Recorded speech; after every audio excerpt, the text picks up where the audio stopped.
নমস্কার, story officially চ্যানেলে আপনাদের প্রত্যেককে স্বাগত। আমি আজকে মহাভারতে যে অষ্টবসুরা কেন পৃথিবীতে জন্মেছিল, কেন তাদের পৃথিবীতে জন্ম নিতে হয়েছিল, সেই নিয়ে একটু বলছি। আসলে আমরা ছোটোবেলার থেকেই কিন্তু পড়েছি আটে অষ্টবসু। এই অষ্টবসু কারা, তারা কেন পৃথিবীতে জন্মেছিলেন, এটা কিন্তু আমাদের মহাভারতে তাদের কথা লেখা আছে। এবং মহাভারতে তাদের কথা প্রথমেই যে কুরু বংশে তাদের জন্ম হয়েছিল এবং সেই বৃত্তান্ত লেখা আছে। আসলে পৃথিবীতে প্রথম মানুষ সৃষ্টি করেছিল মনু, এবং মনুর পুত্র হলো প্রজাপতি। প্রজাপতির পুত্র হলো এই অষ্টবসু।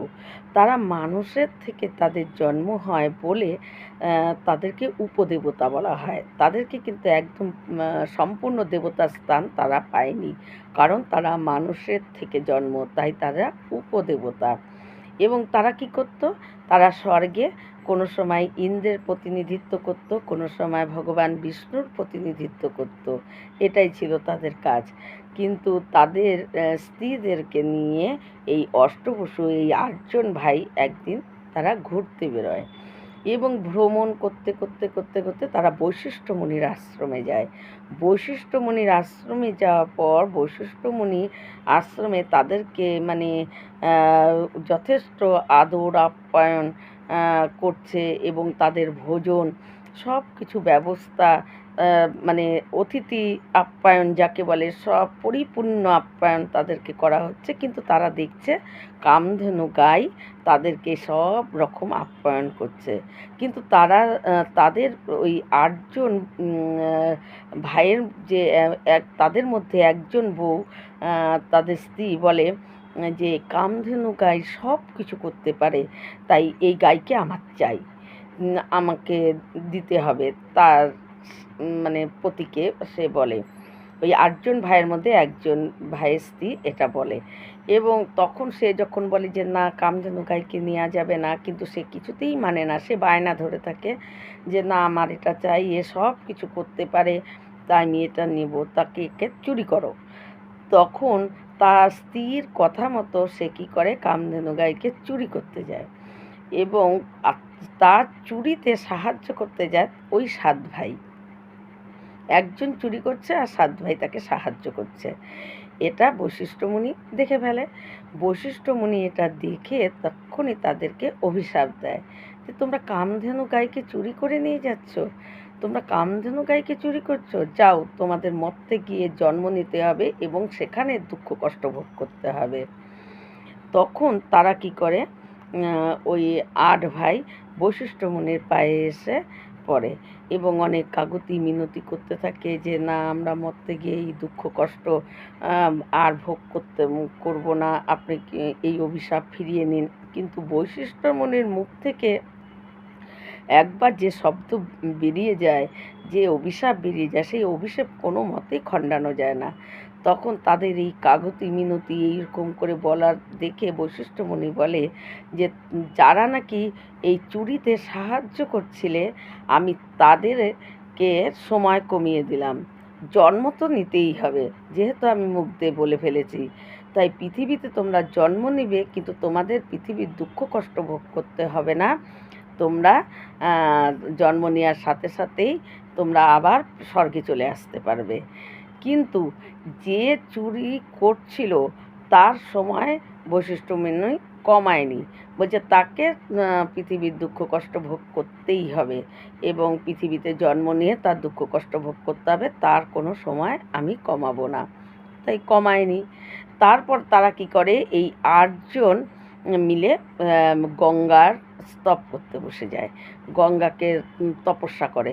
গঙ্গার তপস্যা করতে করতে মা গঙ্গা সন্তুষ্ট হয় এবং তাদের কাছে আসে এবং তারা তখন মা গঙ্গাকে বলে যে আমাদের পৃথিবীতে জন্ম নিতে হবে, বৈশিষ্ট্য মুনির অভিশাপে আমাদের জন্ম নিতে হবে, কিন্তু আমরা তোমার কোলে জন্ম নিতে চাই এবং জন্মাবার সাথে সাথে আমরা আবার পৃথিবীতে চলে আসব, তুমি নদীতে আমাদেরকে ভাসিয়ে দেবে, আমরা আমাদের জায়গায় আমরা চলে আসব। তখন মা গঙ্গা বলে যে আমি সবাইকে যদি ভাসিয়ে দিই, সেটা কি সে শান্তনু, কুরু বংশের রাজা শান্তনু, সে কি মানবে? সে তো মানবে না। তাই একজনকে তো আমার রাখতেই হবে। তখন তারা বলে যে, হ্যাঁ, বশিষ্ঠ মুনি একজনের সময় কমায়নি, তুমি তাকে তাহলে রেখে দিও। তখন গঙ্গা ওখান থেকে স্বর্গে চলে যায় এবং ওরাও স্বর্গে চলে যায়।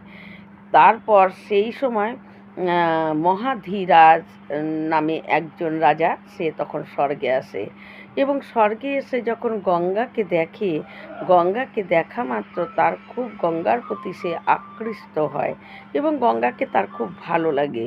কিন্তু ব্রহ্মা সেটাকে ভালো চোখে দেখেননি। ব্রহ্মা তখন মহাধীরাজকে অভিশাপ দেয় যে, যাও, তোমার মর্তে গিয়ে তুমি জন্ম নেবে এবং অনেক দিন তোমার মর্তে থাকতে হবে, এই পৃথিবীতে থাকতে হবে এই মর্তলোকে জন্ম নিয়ে।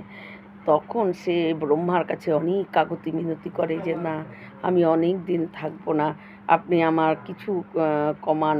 এই বলতে বলতে তার কাকুতি মিনতি করাতে ব্রহ্মা তখন কিছুটা সময় কমালেও কিন্তু তখন সে কি হয়, এই কুরু বংশে তিনি মহাধীরাজ জন্ম নেন এবং তার নামই হয় শান্তনু। তিনি হন শান্তনু।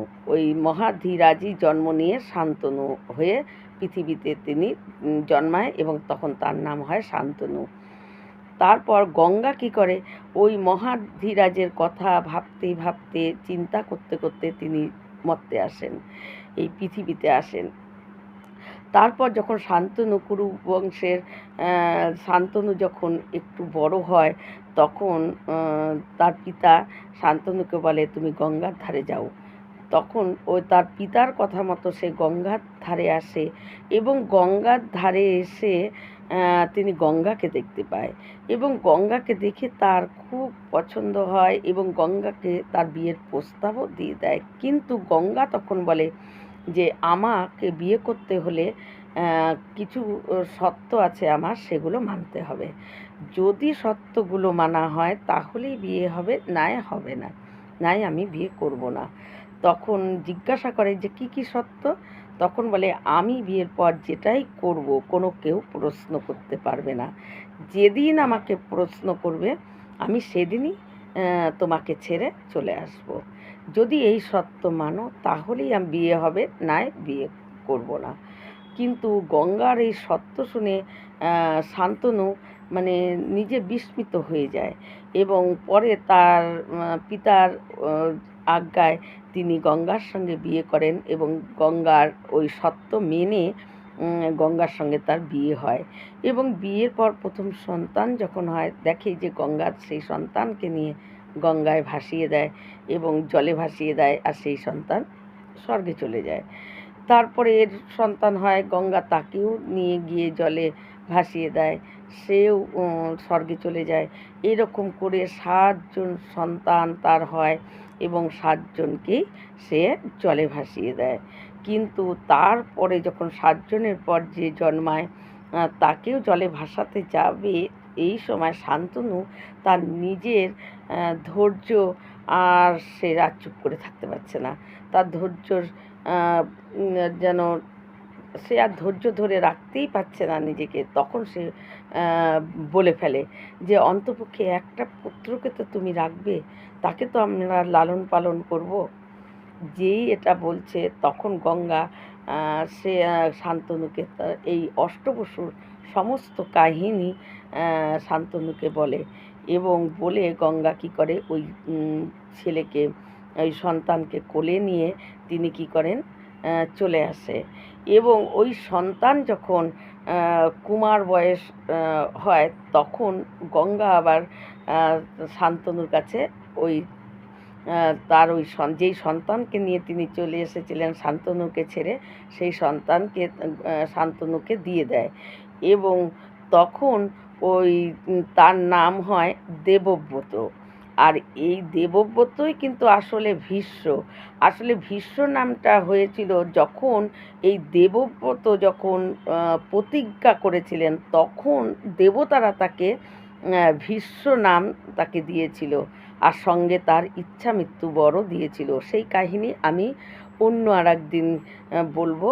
আজকে এই অষ্টবসুরা কী কারণে পৃথিবীতে এসেছিল, আর এই অষ্টবসু কারা আসলে, এই মহাভারতে যে আমরা ভীষ্ম বলে যাকে জানি, পিতামহ ভীষ্ম বলে যাকে আমরা জানি বা চিনি, সেই পিতামহ ভীষ্ম আসলে কিন্তু এই অষ্টবসুর মধ্যে একজন।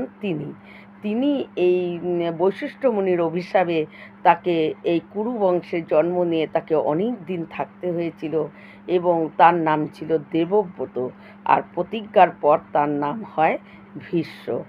আজকে আমি এই পর্যন্তই বললাম, এরপরে আবার অন্য দিন ভীষ্ম মানে পিতামহ ভীষ্ম কেন প্রতিজ্ঞা নিয়েছিলেন সেই কাহিনীটি আমি আবার অন্য দিন বলবো।